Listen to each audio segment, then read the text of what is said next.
para ilmuwan, para peneliti, para akademisi, silakan mengkritisi karya-karya kami. Silakan membedah karya-karya kami. Silakan untuk mengupas habis-habisan karya-karya kami melalui sebuah institusi yang namanya lembaga penelitian, simposium, seminar. Maka dengan senang hati bersama dengan acara konferensi ini kami sampaikan juga, kami mengundang para akademisi, kami mengundang universitas-universitas, ya, institusi-institusi formal ilmiah untuk bersama dengan kami kita diskusi, kita berdebat secara formal ilmiah, bukan melalui kemudian malah dijadikan seperti Socrates 2500 tahun yang lalu.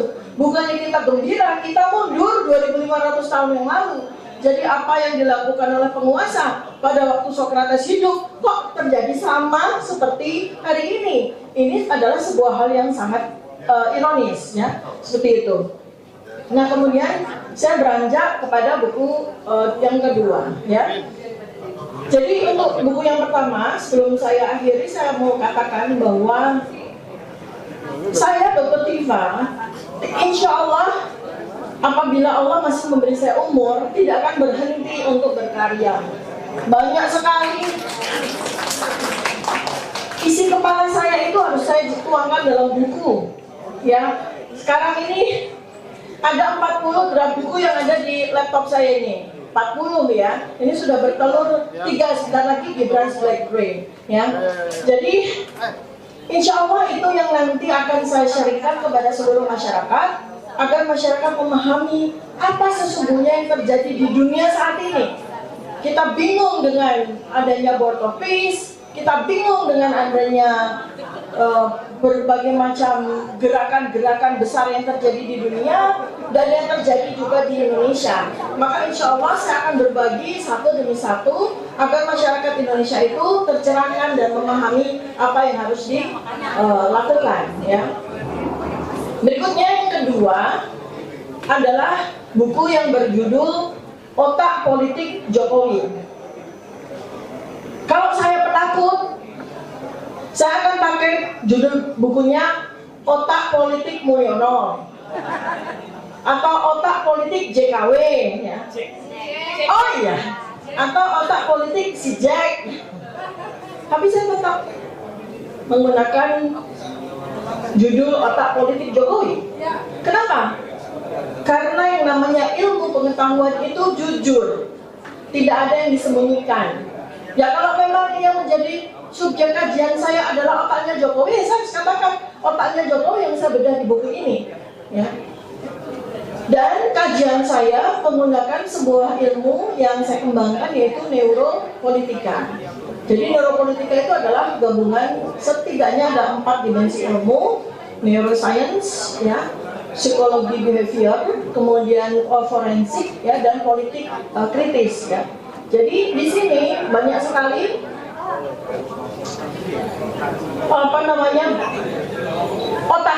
otaknya Jokowi, ya. Mulai dari otak depan, ya, prefrontal cortex namanya, yang depan ini, yang memproduksi dan memuat memori primer maupun sekunder, yaitu memori jangka pendek maupun memori literal yang dipelajari, maupun otak bagian dalam yang namanya hipokampus, ya.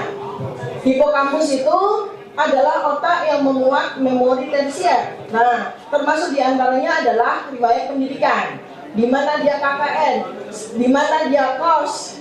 Ya, itu adalah memori yang bersifat menetap. Ya. Nah, ini saya berikan ilmu di sini agar apa? Agar semua orang bisa mempelajari otaknya Jokowi.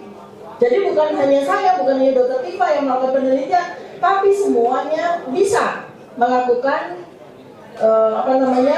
penelitian, melakukan pengkajian tentang otak politik, otaknya Jokowi, terutama dalam bagaimana dia menggunakan otaknya untuk 10 tahun menguasai negara ini. Ya, itu kan menarik, ya. Menggunakan ilmu, ya. Nah, sebagian dari buku Otak Politik kan di dalam buku Jokowi's White Paper. Jadi ini mungkin juga kalau ada pembaca yang bertanya, pengetahuan kita memberikan informasi, kok yang pejuang kita yang harus kita bela juga, Pak Rudi Kamri ada juga di depan. Adalah satu, kita adalah satu. Selamat datang dan terima kasih untuk Bu Kurnia Tri Royani, pejuang wanita kita. Ya. Kemudian Mas Rudi 26 Februari 1972, 2026. Saya jadi ingat tahun lahirnya Dr. Tifa soalnya. Ya. Kita ada satu rahasia yang tadi belum disampaikan Dr. Tifa, tapi sebenarnya bukan rahasia karena disampaikan kemarin pada saat pembukaan sidang CLS di Solo. Yaitu ketika Dr. Tifa ditanya, tanggal lahir kapan? Tanggal lahirnya Dr. Tifa, ulang tahunnya adalah tepat pada saat sidang CLS kemarin di Solo.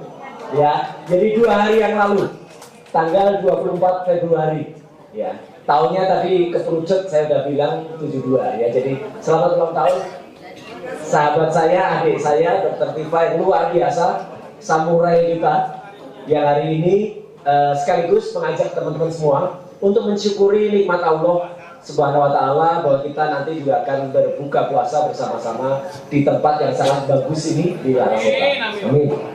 Nah, 2 buku yang ada di hadapan kita, yang pertama adalah Otak Politik Jokowi, ada juga kata pengantar dari Rocky Gerung dalam buku itu, ya. Itu tebalnya adalah 312 halaman. Kemudian buku kedua Jalan Samurai Akademik 296 halaman. Ini memang merupakan karya dari Dr. Tifa ke-6 dan ke-7 yang tadi sudah sampaikan. Ya. Dan ini memang merupakan karya yang tidak terpisahkan dari kami bertiga juga. Ketika kami berniat meluncurkan buku bersama-sama setelah Jokowi Black Paper, yaitu adalah Gibran Black Paper. Tapi kemudian gak apa-apa, kita kemudian menerbitkan trilogi. Jadi kalau trilogi itu 3 yang kemudian secara terpisah tapi menyatu. Pertama adalah, mohon tunjukkan Dr. Rizwan. Nah ini buku yang dulu saya Dr. Rizwan, Gibran NG. Silahkan dibeli juga. Ya. Ini cetakan kedua, luar biasa. Tepuk tangan untuk Rizwan. Ya. Ini sudah cetakan kedua. Dan jelek-jelek ini saya brand ambasadornya. Ya. Ya itu ya Gibran NG. Nanti setelah Dr. Tifa menuliskan Gibran Black Print, ya, insya Allah saya juga akan terbit buku namanya Gibran Black Chapter. Jadi bagian dari Black Paper. Nah itu ya. Sedikit ya, jadi itu trilogi. Sedikit sebelum saya kembalikan ke Mbak Rahma dan juga nanti Mas Rizwan yang akan menyampaikan. Tadi Dr. Tifa menuliskan perjuangan Socrates. Siapa itu Socrates? Socrates adalah seorang filsuf. Memang dia hidup tadinya mengembara. Sehingga seperti dikatakan orang yang kurang sehat lah gitu ya. Tahun 470 sampai 399 sebelum Masehi. Ya. Ini dikenal sebagai seorang filsuf atau dengan ilmu filsafat barat. Nah, perjuangannya Socrates ini adalah ayahnya namanya Sophonicus, ibunya namanya Phaeronite, ya. Ini berjuang melawan orang atau kekuasaan yang tokohnya namanya lucu. Tokohnya namanya Meletus. Ya. Iya, memang namanya Meletus. Dan dia harus minum racun yang tadi sudah disebut oleh Dr. Tifa. Racunnya itu racun cemara, tapi disebut hemlock. Racun hemlock. Jadi kalau ada pementasan hemlock, Socrates, dan itulah dia adegan dia minum racun ketika dia mempertahankan keilmuannya. Itulah yang dihadapi oleh Dr. Tifa, dan kami ada di sampingnya. Saya nggak bilang saya di belakangnya. Kami di sampingnya. Kami berdiri bersama dengan Bu Kurnia, dengan Mas Rustam dan Pak Rizal Fadilah. Ya. Maaf karena saya sebut 6 karena yang 2 sudah jadi tuyul. Nggak tahu siapa ya gitu. Nah, kita telah berjuang bersama. Terus nanti ada press release yang nanti disebarkan untuk supaya teman-teman bisa mengulas apa maksud Dr. Tifa melaunching buku ke-6 dan ke-7 ini. Teman-teman bisa baca nanti. Ada Spirit Ulil Albab yang dituliskan oleh Dr. Tifa di situ. Ada juga Rausan Fikir dan Rausan Domir, ya. Jadi itu teori yang disebutkan oleh Dr. Tifa.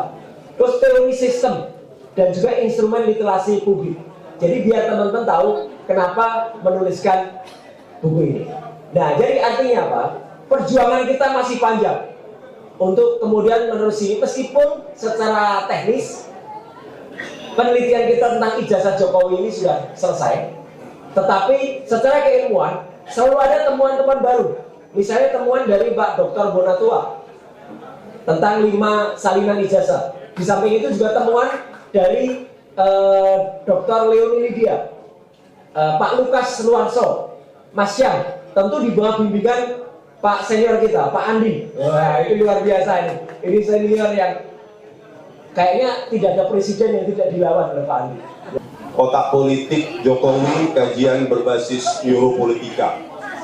Nah, dari pertanyaan-pertanyaan kemarin di sidang CLS, ya, ada yang katanya wakil dari UGM atau pengacara Jokowi itu seolah merendahkan kompetensi maupun kajian dari Bu Tipa. Kita belajar artificial intelligence atau kecerdasan buatan dari awal, pasti mengerti bahwa artificial intelligence itu sebenarnya memodelkan otak manusia, ya, dari sinapsis node menjadi node, ya, sinapsis jadi node dan lainnya, sistem ambang batas, ya, 1001 menggunakan thresholding function, itu semua memodelkan sistem kinerja otak yang sampai sekarang juga masih misteri, ya. Sistem syaraf kita itu jauh lebih misteri, jauh lebih menarik untuk digali daripada alam semesta, sistem universe, ya. Jadi dari pertanyaan kemarin di sidang CLS itu terlihat bahwa dia yang bertanya itu tidak punya kedalaman atau fundamental dari mata kuliah atau pelajaran dari neuroscience yang dicoba untuk dimodelkan dalam artificial intelligence yang sampai sekarang sudah kita nikmati, mulai dari ChatGPT dan lainnya. Nah, neuroscience ini berkembang terus, bukan hanya di dalam video, image, telecommunication maupun lainnya, juga saya kira ke politik, gitu ya. Jadi mereka yang bertanya tidak ada persinggungan antara neuroscience, artificial intelligence, dan politik, itu orang yang kurang update atau update, ya, dari sidang CLS kemarin. Begitu betapa merendahkan, bahkan justru menunjukkan kealpaan dia tentang perkembangan artificial intelligence sekarang ini. Itulah yang kemarin saya tonton full, ya, sidang CLS terkait keahliannya Tipa. Nah, saya kira, ya, di buku ini, ya, betapa neuroscience dan politik itu bisa dikawinkan. Neuroscience dengan image processing, video processing, telecommunication, digital communication, dan atau dikenal dengan data communication, ini bisa dikawinkan. Kenapa tidak dengan politik? Ya, mungkin berkembang lagi nanti.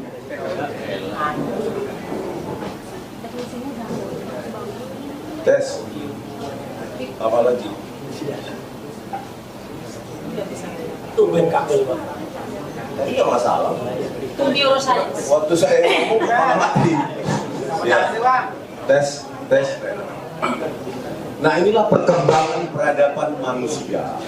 Ya, perkembangan peradaban manusia yang saya bilang tadi, neuroscience atau ilmu otak itu terus berkembang sampai saat ini. Bahkan saya merasa kurang update saking perkembangannya sangat cepat. Nah, menegasikan perkawinan neuroscience dengan ilmu lainnya itu menandakan kealfaan pengetahuannya justru. Nah, di buku ini justru kita belajar, saya pun belajar, bahwa neuroscience itu bisa dikawinkan dengan ilmu-ilmu bukan hanya sistem matematika, ekonomi, bahkan politik. Nah, ini juga pelajaran, buku ini menjadi pelajaran bagi saya. Oh, ada ya perkawinan antara ilmu otak, data science, neuroscience dengan politik. Nah, polisi juga harus tahu itu, jangan menutup diri. Ini nggak ngomong tentang Tito ini, Pak. Setelan Sapri. Ya, jadi hanya karena ilmu ini baru yang bahkan saya mempelajari neuroscience, artificial intelligence juga bagi saya ini hal yang baru, bukan berarti langsung ditolak, itu nggak ada landasan ilmiahnya, hanya karena ini sesuatu yang baru. Harusnya kepolisian jangan menutup diri terhadap ilmu-ilmu seperti ini, yang bahkan saya pun baru tahu ternyata neuroscience bisa dikawinkan dengan ilmu-ilmu yang berbau sosial, berbau politik dan lainnya. Oleh karena itu semoga buku ini, ya, semoga buku ini membuka khasanah baru, membuka wacana baru, supaya negara kita ini menjadi negara yang lebih beradab. Bukan karena kita nggak tahu langsung ditolak, itu tidak ilmiah. Kan begitu dari kepolisian ya, Polda Metro Jaya. Oh, buku JWP tidak ilmiah, tanpa membuktikan atau memberikan tulisan mana yang tidak ilmiah. Harusnya tradisi kita, ya, bukan tugas polisi untuk menyimpulkan mana yang ilmiah atau tidak ilmiah. Biarkan itu ada di ruang-ruang seminar.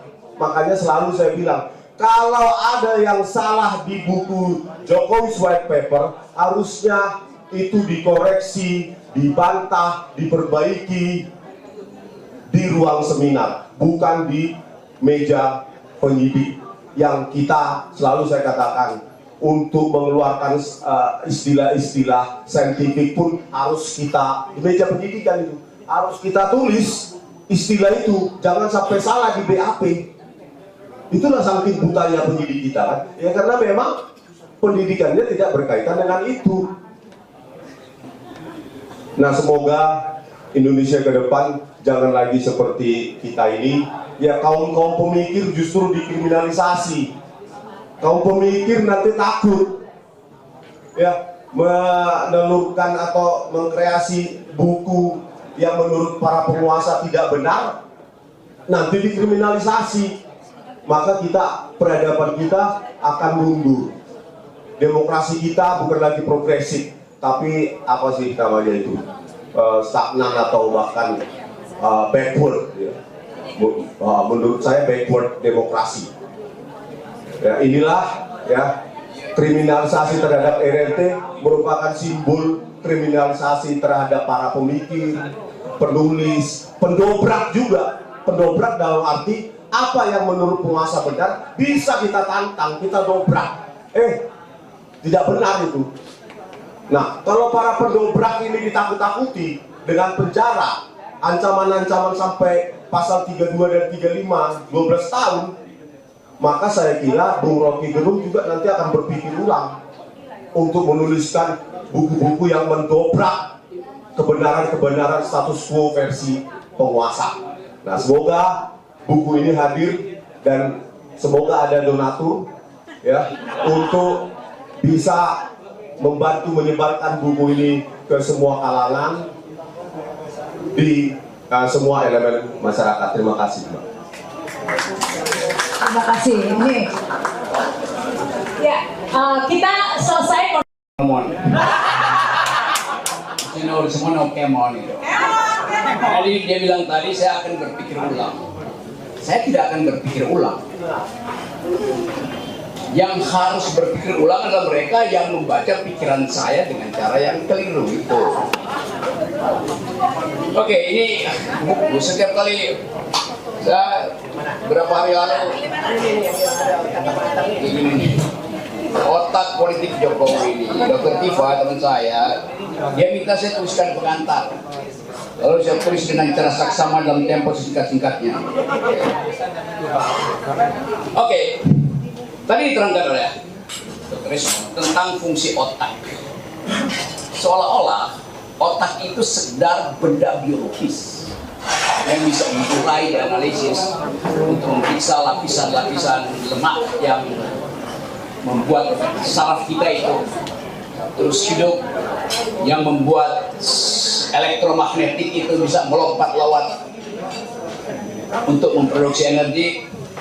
Tetapi selalu ada hubungan antara otak dan pikiran. Misterinya di situ sampai sekarang. Apakah otak membentuk pikiran, atau pikiran kita memaksa otak untuk mengklasifikasi ilmu pengetahuan? Itu dulu sudah dipikirkan tahun 1800 oleh Immanuel Kant. Dan akhirnya bahkan neuroscience mengakui bahwa deteksi dari Immanuel Kant memungkinkan studi neuroscience dihubungkan dengan soal-soal emosi, soal-soal kecerdasan, soal-soal kemampuan untuk memberi kritik. Jadi buku ini sebetulnya temanya tema biasa nih, tema dari 1800 sudah diriset tuh. Hubungan antara otak dan emosi, hubungan antara otak dan protes politik. Kalau kita bilang ada orang oposisi, itu artinya otaknya memang ada fungsi dalam otaknya yang dihasilkan oleh kemampuan untuk reasoning. Itu dasarnya tuh. Kalau Anda baca riset tentang otak, ada dokter Spanyol namanya Damasio, Antonio Damasio. Dia bahkan mencoba membaca Immanuel Kant untuk mengetahui kenapa filsuf Immanuel Kant itu begitu cerdas. Padahal Immanuel Kant sendiri mengatakan, otak saya itu, kata Immanuel Kant, bisa membaca otak saya. Coba Anda bayangkan, jadi problem itu dari awal sudah diriset tuh. Kendati pada waktu itu belum ada teknologi untuk menginterpretasikan jumlah energi yang dipublish oleh otak kita tuh.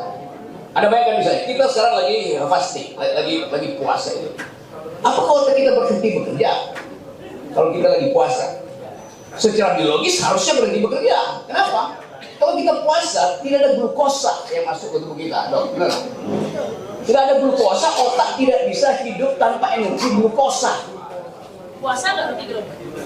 Udah 30 tahun saya puasa. Kirain bayar ya. Jangan ajukan pertanyaan yang berbahaya. Jadi, kalau kita teliti, di dalam keadaan puasa pun otak kita memproduksi sesuatu tanpa glukosa. Itu berarti ada cadangan energi disediakan oleh tubuh. Kalau nggak semua orang yang berpuasa jadi dungu. Padahal bahkan mereka yang nggak puasa pun dari awal udah dungu tuh. Karena namanya puasa Solo. Solo itu bukan nama kota. Nama ganti self. Solo sendiri. Gue mesti cari akal supaya nggak kena delik. Oke, kata self tadi ya, saya akan itu keingat lagi. Kata self, kedirian kita dihasilkan oleh kemampuan otak untuk membedakan saya dengan Anda. Sekarang pertanyaannya, jenis kimia apa yang ada di otak sehingga mampu untuk membedakan saya dengan Anda?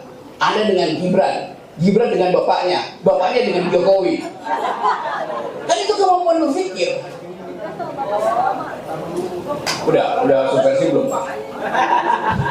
Jadi kalau kasus yang ditulis oleh Dr. Tifa ini dibawa ke meja sidang di depan hakim,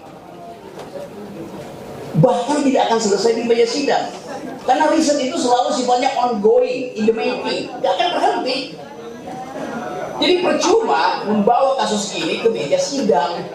Bawa kasus ini ke meja sidang akademis. Itu yang dari awal saya inginkan. Kalau saya diminta jadi saksi ahli, saya bersedia jadi saksi ahli. Saya bayangkan, kalau saya jadi saksi ahli, dia akan nanya saya itu jaksa. Jaksa itu belajar hukum. Dia nggak belajar filsafat. Dia nggak belajar neuroscience. Dia nggak belajar artificial intelligence. Saya belajar. Karena saya sekolah pertama elektro. Jadi saya ngerti soal-soal fisika itu. Sekolah kedua saya economics. Saya ngerti tentang efisiensi otak. Otak itu bekerja seperti seorang homo economicus, mencari hal yang menguntungkan dan menghilangkan hal yang membuat otak nggak bekerja. Itu prinsip ekonomi. Otak bekerja secara ekonomis. Jadi ya bukan ya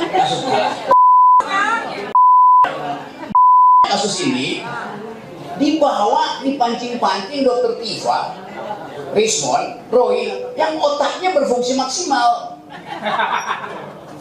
Dan segitu udah terlihat ketidakseimbangan.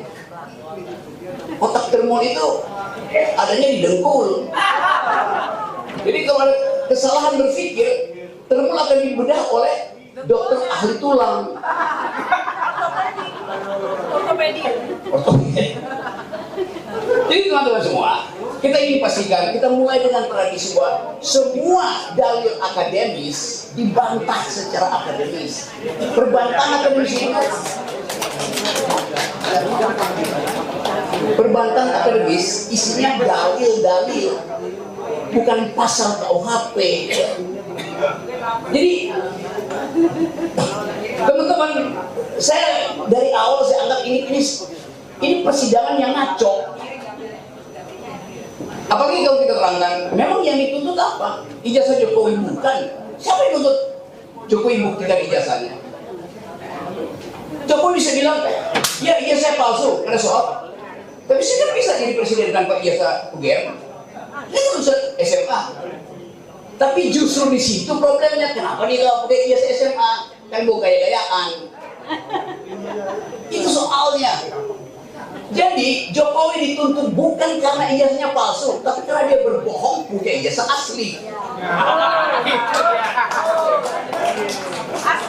Anda tahu skandalnya Bill Clinton? Dia di-impeach atas peristiwa Monica Lewinsky. Karena ternyata terbukti dalam persidangan ada kohabitasi antara Bill Clinton dengan staf khususnya seorang perempuan, terjadi hubungan seksual. Maka Clinton dihukum karena terjadi hubungan seksual, benar nggak? Salah. Dia dihukum karena berbohong. Dia bilang nggak ada, ternyata ada tuh. Jadi soal moral itu nggak ada urusan dengan kita. Tetapi berbohong itu adalah masalah hukum. Anggap ya. Anda mau selingkuh, Anda mau bikin amoral, urusan pribadi Anda. Tapi kalau Anda sebagai pejabat publik ditanya dan Anda berbohong, Anda dihukum karena berbohong sebagai pejabat publik, bukan karena ijazahmu palsu. Dapat ya poinnya? Oke. Jadi sekarang kita biasakan untuk detailnya. Gimana masalahnya? Karena dia pejabat publik berbohong pada publik. Kalau dia orang biasa berbohong, ini cuma dihukum di akhirat. Tapi karena ini beliau adalah pejabat publik, maka adalah kehendak publik untuk menghukum dia demi kemasukakalan seorang pejabat. Jadi sekali lagi clear bahwa nggak ada delik di situ, delik menghina pejabat, delik nggak ada. Yang seharusnya ada di situ adalah delik kecerdasan dari Tifa, Rismon, dan Roy. Nah sekarang masalahnya kalau orang cerdas, memang itu pidana. Justru yang harus dipidana yang dulu itu. Dipidana oleh siapa? Dipidana oleh Allah Subhanahu Wa Taala. Di akhirat. Kenapa? Manusia diperintahkan untuk berpikir. Apalagi pejabat publik harus hidup dalam kejujuran, amar ma'ruf nahi mungkar. Tugasnya siapa itu? Rakyat harus amar ma'ruf nahi mungkar? Tidak. Yang mampu untuk melakukan kemungkaran adalah pejabat, maka dia yang akan kita tagih amar ma'ruf nahi mungkarnya. Ini simple logics yang tidak dibiasakan didebatkan di talk show oleh Termul. Termul nggak mampu berdebat di talk show. Akibatnya apa?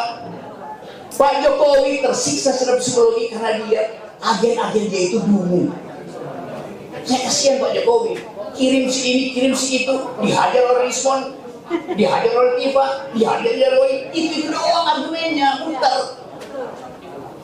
Jadi kita ingin selamatkan Jokowi supaya dia kesakitannya itu tidak berlebih.